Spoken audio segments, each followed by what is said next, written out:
നമുക്ക് വേദയുടെ വിക്രത്തിന്റെ നാളത്തെ നല്ലൊരു കഥ ആയിട്ടാലോ? വീഡിയോ ഇഷ്ടപ്പെടുവാണെങ്കിൽ ഒന്ന് ഹൈപ്പ് ചെയ്യാൻ മറക്കരുത്. ആദ്യമായി കാണുന്നവരാണെങ്കിൽ സബ്സ്ക്രൈബ് ചെയ്യാനും മറക്കരുത് കേട്ടോ.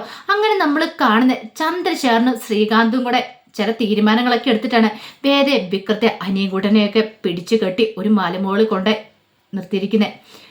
എങ്ങനെയെങ്കിലും വേദയുടെ പേരിലുള്ള സ്വത്തുക്കളും കാര്യങ്ങളൊക്കെ തൻ്റെ പേരിലേക്ക് വേണം എന്നൊരു ചിന്തയാണ് ശ്രീകാന്തിന്റെ മനസ്സിൽ. പിന്നീട് ഒരു പേപ്പർ കാണിച്ചിട്ട് ശ്രീകാന്ത് ആ കാര്യങ്ങളൊക്കെ വേദയോട് പറയുന്നുണ്ട്. ഈ പേപ്പറിൽ നീ സൈൻ ചെയ്യുവാണെങ്കിൽ നിന്നെയൊക്കെ വെറുതെ വിടാം, വിക്രത്തെ നിന്നെയൊക്കെ വെറുതെ വിടും. അല്ലെങ്കിൽ ഉണ്ടല്ലോ ഇവനെ, ഈ അനിയൻകുട്ടനെന്ന് പറയുന്നവനെയൊക്കെ ഇവിടെ ഇട്ട് തീർക്കുമെന്ന്. പക്ഷെ അങ്ങനെ വിട്ടുകൊടുക്കാനായിട്ട് വേദ ഒരുക്കുമായിരുന്നില്ല. കാരണം തൻ്റെ മുത്തശ്ശൻ ഉണ്ടാക്കിയ വസ്തുവകളാണ് മുത്തശ്ശന് ഇഷ്ടദാനമായിട്ട് തൻ്റെ പേരിലേക്ക് എഴുതി വെച്ച. അപ്പം പിന്നെ അത് ഇയാളെ പോലെ ദുഷ്ടൻ തൻ്റെ സഹോദരനൊക്കെ തന്നെ ആയിരിക്കും. പക്ഷെ അങ്ങനെ ഒരു ദുഷ്ടൻ ഒരു കാരണവശാലും അത് കൈയടക്കിക്കൂടാ എന്നൊരു ചിന്തയായിരുന്നു വേദയ്ക്ക്. ഇങ്ങനെ പ്രശ്നങ്ങളൊന്നും ഉണ്ടായില്ലായിരുന്നെങ്കിൽ വേദ ഉറപ്പായിട്ടും വിട്ടുകൊടുത്തേരം. വേദയ്ക്ക് അങ്ങനെ സ്വത്തിനോടും പടത്തോടൊന്നും ആക്രാന്തമില്ല, താല്പര്യമില്ലാത്തൊരു വ്യക്തിയാണ്.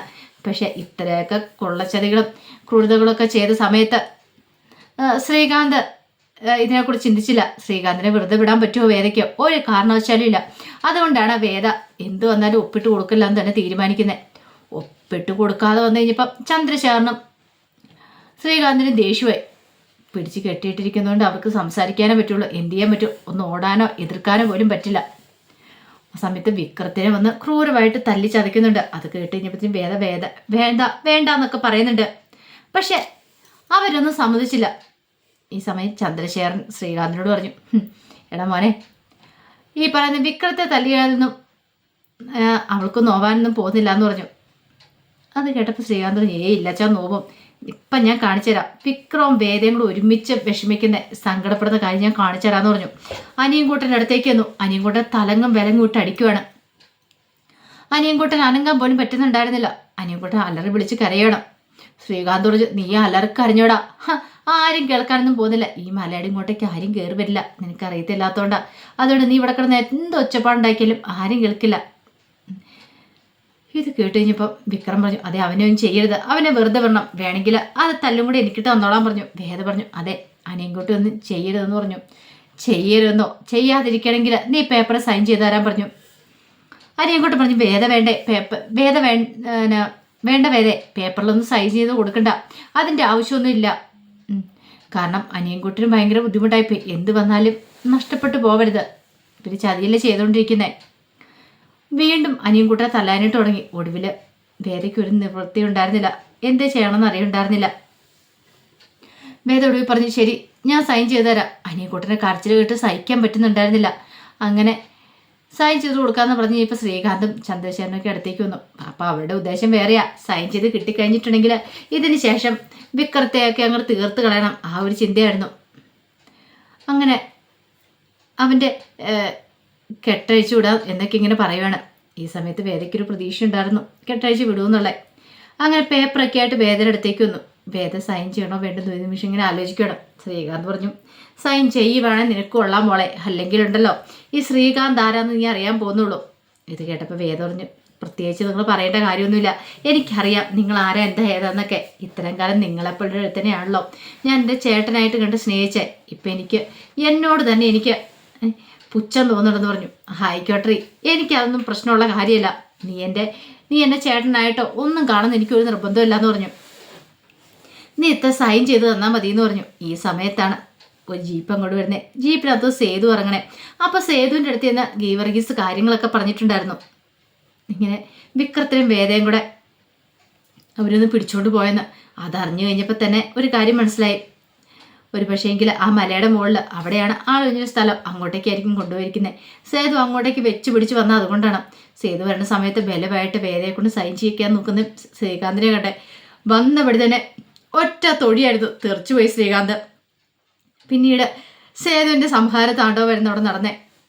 സേതു ഒരു വിധത്തിൽ കുറച്ച് ഗുണ്ടകളൊക്കെ അടിച്ചൊതുക്കുകയാണ്. പെട്ടെന്ന് തന്നെ വിക്രത്തിൻ്റെ കയ്യിലെ കെട്ടഴിച്ചു വിട്ടു. വിക്രം സ്വതന്ത്രനായി കഴിഞ്ഞ ഉടനെ വേദയും അനിയൻകുട്ടിനെയൊക്കെ മോചിപ്പിക്കുകയാണ്. അവരെല്ലാം മോചിക്കപ്പെടുന്ന അറിഞ്ഞു കഴിഞ്ഞപ്പോൾ തന്നെ വിക്രത്തിന് സമാധാനമായി. വിക്രം പിന്നീട് അവരെല്ലാം നേരിടുന്നുണ്ട്. സേതുവും വിട്ടുകൊടുത്തില്ല. നല്ല രീതിയിൽ തന്നെ അവരെ തല്ലി ചതയ്ക്കുന്നുണ്ട്. അവന്മാർക്ക് പിടിച്ചിരിക്കാൻ പറ്റാത്തൊരവസ്ഥയിലേക്ക് കാര്യങ്ങൾ പോവുകയാണ്. മാക്സിമം എതിർത്ത് നിൽക്കാനൊക്കെ ശ്രീകാന്ത് ശ്രമിച്ചിട്ടുണ്ടായിരുന്നു. പക്ഷെ അവരുടെ അടുത്തൊന്നും നടന്നില്ല. ഈ സമയം വിക്രം അലറി വിളിച്ചു ഓരോ കാര്യങ്ങൾ വിളിച്ചു പറഞ്ഞുകൊണ്ടിരുന്നത്. കാരണം സഹിക്കാനും ക്ഷമിക്കാനും പറ്റുന്ന കാര്യങ്ങളൊന്നും അല്ലല്ലോ ചെയ്തേ. അത്രയ്ക്ക് ദുഷ്ടത്തരല്ല. ഇവിടെ ഒന്ന് പിടിച്ചു കെട്ടിയിട്ടു. ചന്ദ്രശേഖരനൊക്കെ നല്ല തല്ല് കിട്ടിയിട്ടുണ്ടായിരുന്നു. ചന്ദ്രശേഖരനൊക്കെ എഴുന്നേറ്റ് ഓടാൻ പോലും പറ്റുന്നുണ്ടായിരുന്നില്ല. അതുപോലെ വിക്രം ബാക്കിയുള്ള ഗുണ്ടകളെയും കൂടെ പഞ്ഞിക്കിടുവാണ്. കൂടെ സേതുണ്ടല്ലോ. ഇത്തിരി സമയം കൊണ്ട് അവരെ അടിയും വഴക്കും കിട്ടങ്ങൾ പോവാണ്. അപ്പോഴേക്കും ഒരുത്തം വന്നിട്ട് എന്ത് ചെയ്തു, വിക്രത്തിനെ പിടിക്കുകയാണ്. വിക്രത്തിനെ പിടിച്ച് അടിക്കുന്ന സമയത്ത് വിക്രം പെട്ടെന്ന് കാല് തെറ്റി അവിടെ നിന്ന് അങ്ങോട്ട് വീഴാനായിട്ട് പോവുകയാണ്.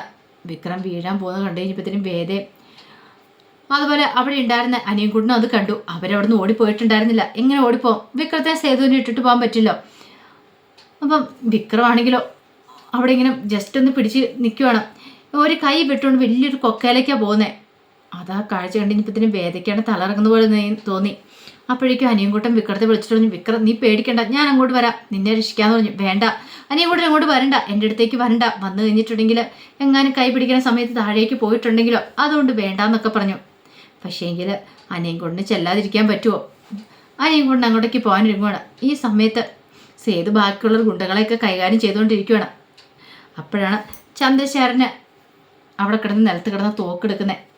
തോക്കെടുത്ത് നേരെ അനിയൻകുട്ടന് നേരെ തിരിഞ്ഞു വരുവാണ്. അനിയൻകുട്ടൻ അത് ഒട്ടും പ്രതീക്ഷിച്ചിട്ടുണ്ടായിരുന്നില്ല. കാരണം വിക്രത്തെ രക്ഷിക്കാനായിട്ട് വരുന്നല്ലേ അനിയൻകുട്ടന്. അയാൾ എന്ത് ചെയ്തു, ചന്ദ്രശേഖരന് അവിടെ വന്നതിൻ്റെ നിറയൊഴിക്കുകയാണ്. കൃത്യം അനിയൻകുട്ടൻ നെഞ്ചത്തേക്ക്. അനിയൻകുട്ടന് അമ്മയെന്നും പറഞ്ഞ് നിലവിളിച്ചുകൊണ്ട് ഒറ്റ വീഴ്ചയായിരുന്നു. അത് കണ്ടു കഴിഞ്ഞപ്പോൾ തന്നെ വേദ തറയെ വീണു. വേദ വിചാരിച്ച കാര്യമല്ലത്. അനിയൻകുട്ടനെ കൊന്നു എന്നൊരു ചിന്ത വേദയുടെ മനസ്സിലുണ്ടായിരുന്നു. അപ്പോഴേക്കാണ് വേദ ബോധം കെട്ട് വീഴുന്നത്. ഇതെല്ലാം കണ്ടുകൊണ്ട് താഴേക്ക് പോകാനിരിക്കുന്ന വിക്രത്തിന് പിന്നെ എങ്ങനെ വിക്രം മോള് വന്നെന്ന് പോലും അറിയത്തില്ല. ഒരു നിമിഷം കൈവിട്ട് പോയിട്ടുണ്ടായിരുന്ന വിക്രം താഴെ വലിയൊരു കൊക്കയിലേക്ക് മറിഞ്ഞാനും. പക്ഷെ അതൊന്നും ഉണ്ടാവാതെ വിക്രം പെട്ടെന്ന് തന്നെ എങ്ങനെ അവിടെ നിന്ന് രക്ഷപ്പെട്ട് കയറി വരുവാണ്. ഈ സമയത്ത് സേതുവൊക്കെ അവിടേക്ക് വന്നു. സേതുവൊക്കെ എത്ര സമയം ഗുണ്ടകളെ നേരിട്ടുകൊണ്ടിരിക്കുകയാണ്. വിക്രം ഓടി വന്നിട്ട് അനിയൻകുട്ടനെ ചേർത്ത് പിടിക്കുകയാണ്. കാരണം എന്ത് സഹിക്കും വിക്രത്തിന്. പക്ഷെ അനിയൻകുട്ടനൊക്കെ എന്തെങ്കിലും പോറൽ സംഭവിച്ചിട്ടുണ്ടെങ്കിൽ സഹിക്കാൻ പറ്റുന്നതിലും അപ്പുറമാണ്. കാരണം അത്ര അധികം സ്നേഹിക്കുന്നുണ്ട്. ഇതിപ്പോഴും തനിക്കൊക്കെ വേണ്ടിയിട്ടാണ് അനിയൻകുട്ടൻ ഇങ്ങനെ സംഭവിച്ചിരിക്കുന്നത്. പെട്ടെന്ന് വേദം കൊണ്ട് പറഞ്ഞു, വിക്രം അനിയൻകുട്ടനെ എത്രയും പെട്ടെന്ന് ഹോസ്പിറ്റലിൽ കൊണ്ടുപോകണമെന്ന് പറഞ്ഞു. സേതുവിനെ വിളിക്കുകയാണ്. സേതു ഗുണ്ടകളെ നേരിട്ടുകൊണ്ടിരിക്കുക. വിക്രം കൂടെ ചെന്ന് പെട്ടെന്ന് അവന്മാരെ അടിച്ചൊതുക്കുകയാണ്. പിന്നീട് സേതുവിനോട് പറഞ്ഞു, അനിയൻകുട്ടൻ്റെ ജീവൻ എങ്ങനെയും രക്ഷിച്ചെത്തേ മതിയാവുള്ളൂ, അവൻ്റെ ജീവൻ രക്ഷിക്കണം, അവൻ്റെ പോറൽ പോലും ഏൽക്കാൻ പാടില്ലെന്നൊക്കെ പറഞ്ഞു. അത് കേട്ട് കഴിഞ്ഞപ്പോൾ സേതു പറഞ്ഞു, ഞാൻ നോക്കട്ടെ, എന്നെക്കൊണ്ട് പറ്റുന്ന പോലെ ഞാൻ ചെയ്യാമെന്ന് പറഞ്ഞു. അനിയൻകുട്ടനെ പെട്ടെന്ന് തന്നെ ഹോസ്പിറ്റലിലേക്ക് കൊണ്ടുപോകണം. ഈ സമയത്ത് വിക്രത്തിന് ഭ്രാന്ത് എടുത്ത പോലെയായി. ചന്ദ്രശേഖരൻ തോക്ക് ചൂണ്ടിക്കൊണ്ട് വിക്രത്തിന് നേരെ വരുവാണ്. വിക്രം ഒട്ടും അടിച്ചില്ല, ഒറ്റ തൊഴിയായിരുന്നു കൈക്കിട്ട്. തോക്ക് വിക്രത്തിൻ്റെ കയ്യിലിരുന്നു. അത് ഒട്ടും പ്രതീക്ഷിച്ചില്ല ചന്ദ്രശേഖരന്. പിന്നെ വിക്രം ചെന്ന് അയാളുടെ നേർക്ക് തോക്ക് ചൂണ്ടുവാണ്. നീ എൻ്റെ അനിയൻകുട്ടനെ കൊല്ലുമല്ലേടാന്ന് ചോദിച്ചോണ്ട്. കാരണം അയാൾ വിചാരിച്ചുകൊണ്ടിരുന്നേ അങ്ങനെ എന്തെങ്കിലും സംഭവിച്ചിട്ടുണ്ടെങ്കിൽ ഇനിയിപ്പോൾ സത്യങ്ങളൊന്നും പുറത്താനും പറയാൻ പറ്റത്തില്ല. അനിയൻകുട്ടനാണല്ലോ ഏക ദൃക്സാക്ഷി പുളിക്കനെ കൊന്നതിൻ്റെ, അവനെ തട്ടിക്കളയണ കാര്യങ്ങളൊക്കെ എളുപ്പമല്ലോ എന്നൊക്കെ ഓർത്തിരുന്ന. പക്ഷേ കുനിമേ കുരു എന്ന് പറഞ്ഞോണക്ക് അവർക്ക് വീണ്ടും ഇടിവെട്ട് പണിയെ കിട്ടുന്നുണ്ട്. ഇപ്പോൾ ഒരു കൊലപാതകമല്ല ചെയ്തിരിക്കുന്നത്. കൊലപാതകങ്ങളുടെ എണ്ണം കൂടുന്തോറും എന്താണെങ്കിലും ശിക്ഷ കിട്ടുന്നതിൻ്റെ അളവും കൂടിക്കൊണ്ടിരിക്കും. അപ്പോൾ അതിൻ്റെ വിശേഷങ്ങൾക്കായി നമുക്ക് എല്ലാവർക്കും കാത്തിരിക്കാം കേട്ടോ. ഒരിക്കൽ കൂടി എല്ലാവർക്കും ശുഭരാത്രി നേർന്നുകൊണ്ട് നിർത്തുന്നു. നന്ദി.